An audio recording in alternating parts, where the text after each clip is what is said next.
Indore train में मिली महिला की लाश की शिनाख्त हो गई है। मृतका का नाम मीराबाई था, जो रतलाम जिले के मऊ गांव की रहने वाली है।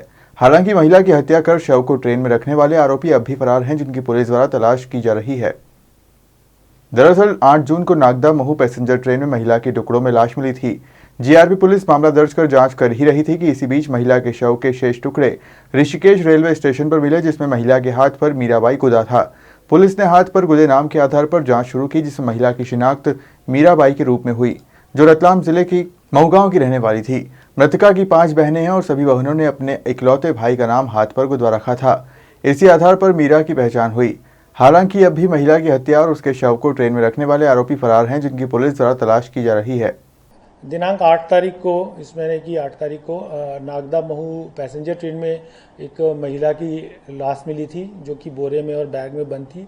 उसका ऊपर की बॉडी पार्ट मिला था और उस पे से जो है अज्ञात पे मर्ग भी दर्ज हुआ और 302 आईपीसी का अपराध दर्ज करके विवेचना प्रारंभ की गई थी।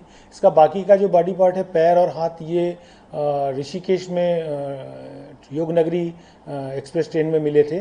तो इन सब को देख के और उसमें जो पहचान के चिन्ह थे, उसके आधार पे हमारी जो शासकीय रेल पुलिस की टीम से एसआईटी गठित की गई और अलग अलग जगह स्थानों पे हम लोगों ने इसकी सर्च शुरू की। और साथ में हमारे जो ऑफिशियल रिकॉर्ड होते हैं सीसीटीएनएस वगैरह के माध्यम से, जितने भी इस क्षेत्र में आसपास में गुम इंसान महिलाओं थे, उनके रिकॉर्ड निकाले गए और उनको जो है थानों से संबंधित से वेरीफाई किया गया। साथ ही एक सेपरेट टीम भी बनाई गई है और जो जगह जगह और गुम इंसानों के गांव में भी जाके पूछताछ पतासाजी कर रहे थे।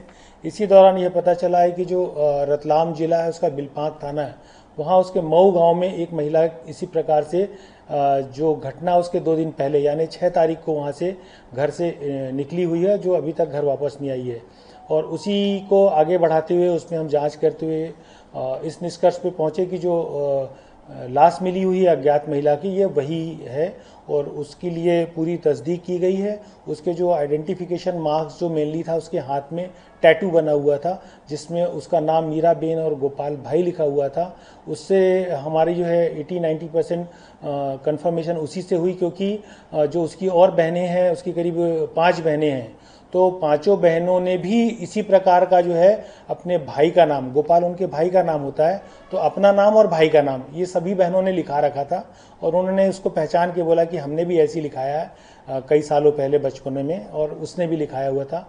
इसके अलावा उसके जो हाथ की जो कंगन थे, कानों में जो बाली पहनी हुई थी, उसको भी उसकी 2 यंग बच्चियां हैं, एक 13-14 साल की, एक 15 साल की है, तो उनने आइडेंटिफाई किया कि मम्मी की बाली है। और इसकी एक सिस्टर ने ये भी बताया कि ये बाली हम दोनों ने 5-6 महीने पहले किसी मेले में खरीद के पहनी थी, तो उससे भी आइडेंटिफाई हुआ है। इसके अलावा जो हाथ में चूड़ी पहनी हुई थी और एक शॉल मिला था, तो शॉल को भी बच्ची ने जो है आइडेंटिफाई किया कि ये जो शॉल जिसमें लिपटी हुई थी, वो ये मेरी मम्मी की शॉल है।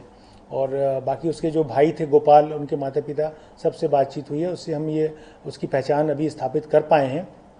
इसके अलावा अब घटना कैसे घटित हुई है, ये वहाँ से चली कैसे है, किन किन ट्रैक से गई है, तो हमारी टीम अभी भी लगी हुई है और पूरा ट्रैक को फॉलो कर रही है कि वो आखिर तक घटना कहाँ घटित हुई है और ये उज्जैन इसकी बॉडी कैसे पहुँची है। तो अभी इस संबंध में जाँच जारी है। जैसे आगे हमको साक्ष्य मिलते जाएंगे, उसके हिसाब से हम कार्रवाई करेंगे।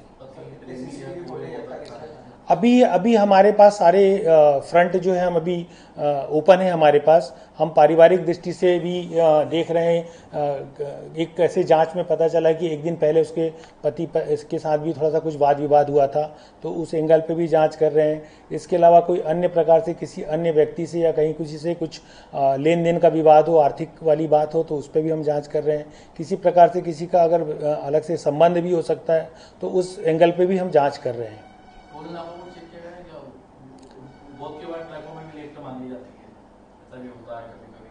हाँ, अभी तो वो जहाँ जहाँ भी संभावित जगह है, हम टोल नाके हो गए, उनमें भी चेक किया। सारे जो कैमरेज हमको रास्ते में दिखे, रेलवे स्टेशंस पे जो लगे हुए हैं, हमारे नागदा का रेलवे स्टेशन है, महू का है और उज्जैन का है, तो जहाँ जहाँ भी हमारे पास सीसीटीवी कैमरे हैं, उनके फुटेज उस टाइमिंग के आधार पे उसको भी हमने चेक किया है। इसके अलावा जहाँ हमको कुछ ऐसी लोकेशंस का पता चल रहा है जो वहाँ की संभावना उसकी हो सकती है, तो वहाँ भी हम बस स्टैंड वगैरह स्थानों पे भी जो है, वहाँ भी जो उपलब्ध कैमरे हैं उनको भी हम तलाश कर रहे हैं। लगभग कई मान के चले हम करीब 125-150 कैमरों को हम अभी खंगाल चुके हैं और करीब करीब जो है इतने ही लोगों से सारे क्षेत्र में पूछताछ हो चुकी है इस समय।